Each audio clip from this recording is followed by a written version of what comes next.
tomorrow. Then, phase 3. Yes. Arne, just wanted to ask about Dominik after his free kick the other night as well. He's had the odd up and down as well. Obviously, the penalty missed against Burnley, and he was criticised a little bit against Barnsley for a lack of disrespect. But at the same time, he seems to be someone who takes responsibility in big moments, as he did again the other night against Marseille. So how do you assess how he's becoming a leader within your group? You surprised me a little bit because I was completely prepared for a Mo Salah question because for 1.5 years, for 1.5 years you always start with Mo Salah. But no, Dom is having a very good season. But indeed, he's been part of 2 moments in our recent games which was not of his standard. Missing a penalty is not common for him, but it happens in football as we see so many times. And his mistake against Barnsley was someone you don't see often, and he acknowledged that. And apart from the great goal he scored, smart goal with a little bit of help of one of my coaching staff members, I think we also showed again how important he is when we don't have the ball, and also when we have the ball, because he gave a great assist to Hugo Ekitike as well, who unfortunately hit the woodwork. In terms of the qualities that he's shown as a leader, what are you seeing from him? I think it always starts, if you want to be a leader, by leading by example, and that's what he's done since the 1.5 year I'm here. He's always the one that without the ball he's incredible. The way he can press, the intensity, he keeps running backwards, forwards, and I think he improved this season on the ball compared to last season, where last season I already liked him. But this season he plays with even more confidence, and he's more often involved in chances and goals. He's having a good season, as some other individuals have as well. So how different are Liverpool now, and how different are Bournemouth to the 2 sides that played out that 4-2 at Anfield earlier this season? Well, first game of the season. Yeah. In terms of playing style, not too different, I think. From what I remember, the players they played, they might miss a few now because of injuries, and of course Semenyo went to City. If I remember my lineup, we missed Ryan Gravenberg, if I'm correct, because the first game of the season because of suspension. Also not too different in terms of how we will line up tomorrow, and the way we both want to play. I think Bournemouth is one of the most intense teams in the league.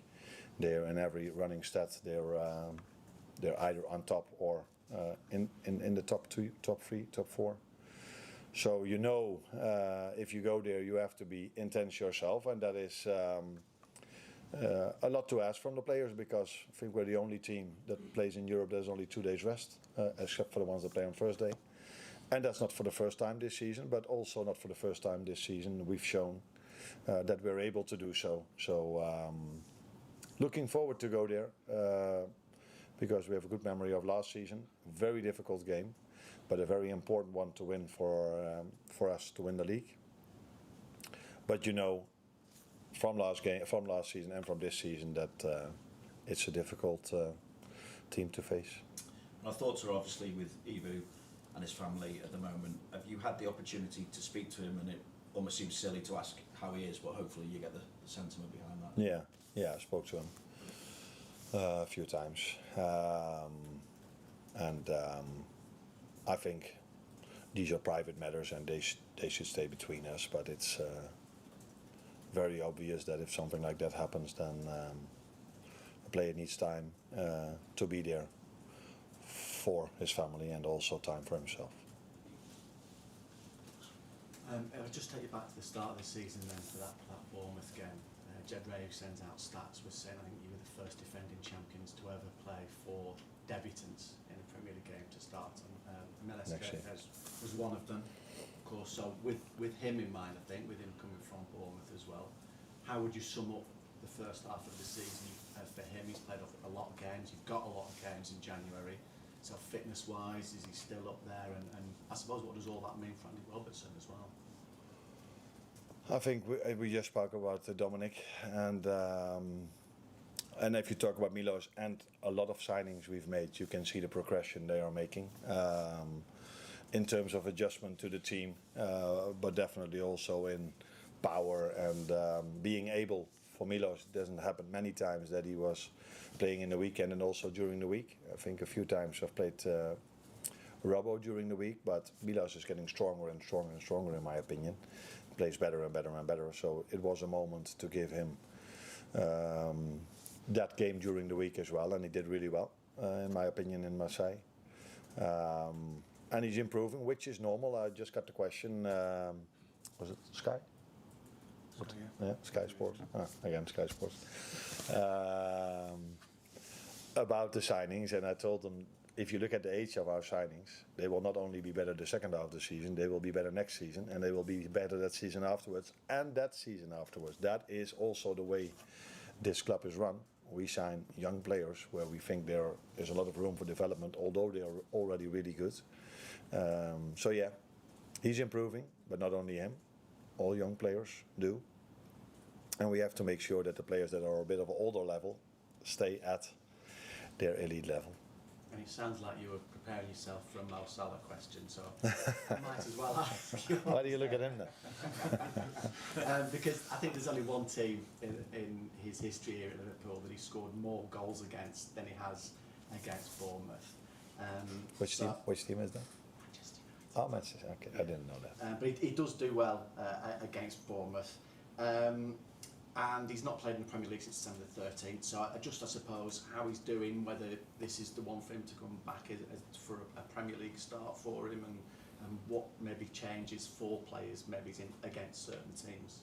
4 players against certain teams? What maybe changes? In terms of he's not started in the Premier League since then, and in terms of maybe when you score so many goals against a certain team, whether if anything changes with that. No, that doesn't change because Mo scored against any team in the Premier League a lot of goals. So probably one of the most was Bournemouth, but I think against any team he scored a lot. So Mo played 90 minutes, as many others did, and yesterday we had a recovery session because we couldn't go back home after the game because we had a late kickoff, as we had so many times in Europe. Not once we had an early kickoff. So yeah, we had recovery yesterday. We trained today, and knowing Mo, he's ready to play tomorrow, but because he's shown that so many times in his career. But he, like all the others, have a training session to go, and then I will decide on the lineup for tomorrow.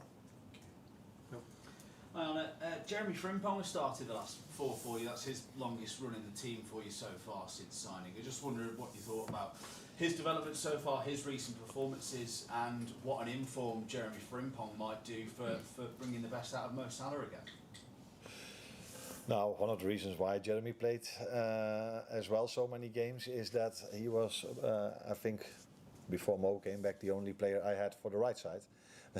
So that increases the chance for a player to play. But it's also immediately a risk because he's been out quite long this season and now he has to play almost every game. And he's, as you can see, quite an intense player. And what I mean with intense, if he runs, it's already sprinting because he's so fast. So we have to take good care of him. But he's had a big impact in the games he's played since he's back from injury. That's why we were also disappointed not to have him available for such a long time, because we all know he could do this.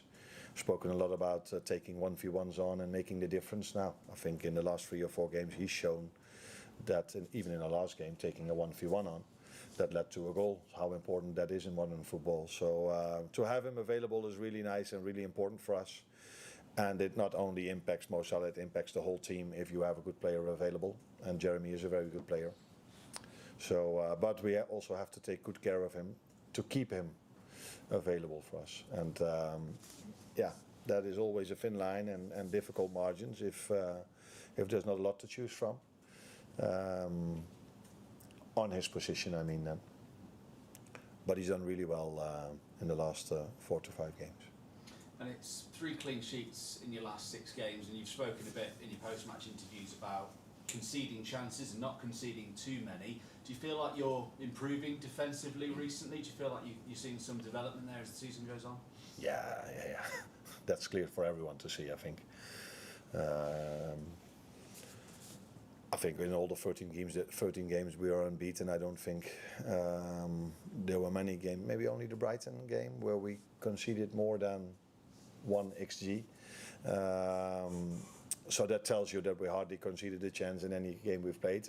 To be honest, I think we've conceded more against Marseille, 2 or 3 good chances for them than we've conceded in other games. But the good thing was that, and that's how it works in football, it doesn't continue for a whole season, that every time the other team has 1 chance, it's immediately a goal. And Ali had a great save, 2 in the first half and another one in the second half.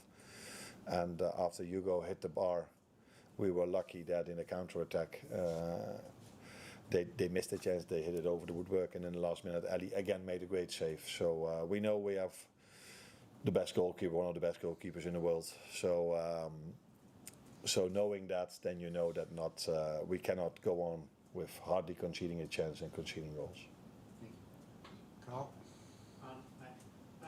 The last 2 games have probably been, they've been the best 2 performances in this unbeaten run, if not, one of the ones in the season. I'm just wondering, is this the sort of Liverpool style you envisaged maybe at the start of the season when you made all those 2 signings and you talked about the development they would have in the second half of the season? Are you telling me now that Burnley was, in your opinion, one of our better games, one of our best games? First half was good. Sorry? First half was... Yeah, for me as well, but I thought it was the only one, but now we're on 2. So, Not just me, I'm sure. so that's positive. At least I'm not the only one then. No, I think you can include the Arsenal game to it as well. It was also a good game of ours. And we've played, in my opinion, many good games this season, which doesn't always come to the light. Is that the way to say it?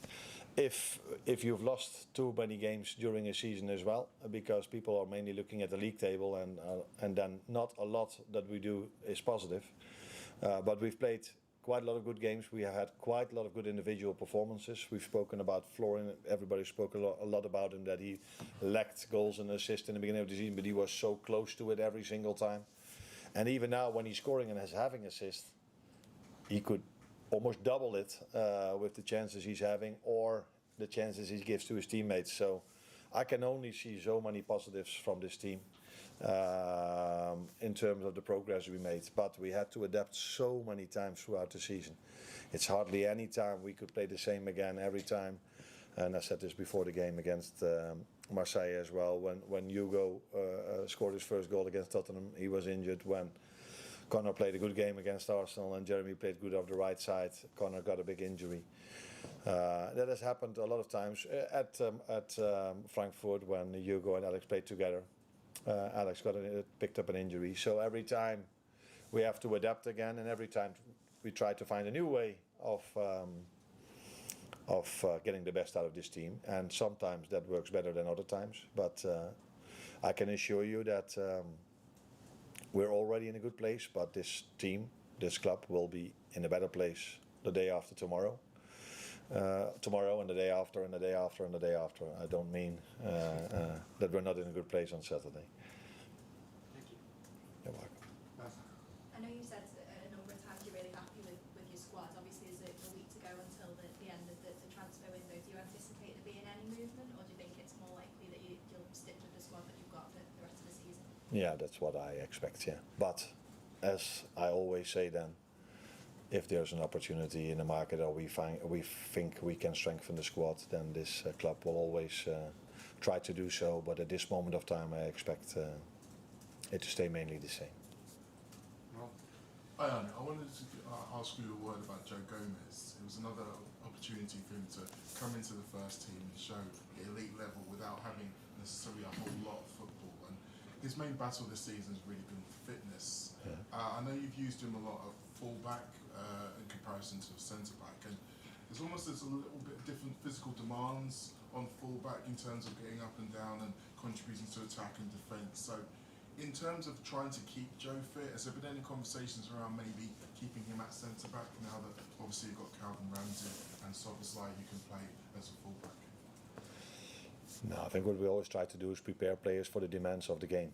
So if we think we need him as a fullback, we prepare him for the demands of what it takes to play as a fullback. But he played a very, very good game as a centre back. But I also liked him a lot when he played as a fullback against Inter Milan. So I think he's one of the few players maybe that doesn't have to play a lot of games and still play at a very high level. So that is very positive. And like you said, he's not been available always, but this season much more than last season. And it's good to have him because he played a good game off the ball. But I also remember a few balls through the lines that were really effective as the lead up for the 3-0 he was part of. So 2 days turnaround. Hasn't played many games. So let's see how he feels today and if he's able to start Saturday. Michael? You spoke about this team improving and getting better and better. You're obviously involved in a bit of a top 4 race or top 5, depending on how many Champions League spots there are. It's very tight, those teams beneath you. How do you view that race and how confident are you that in the coming months your side will be able to push clear of that chasing pack just beneath you? I'm very confident because I work with these players every single day and I see the qualities they are having. But it's always hard to predict the future because if these players all stay available, I think we're in a very good place.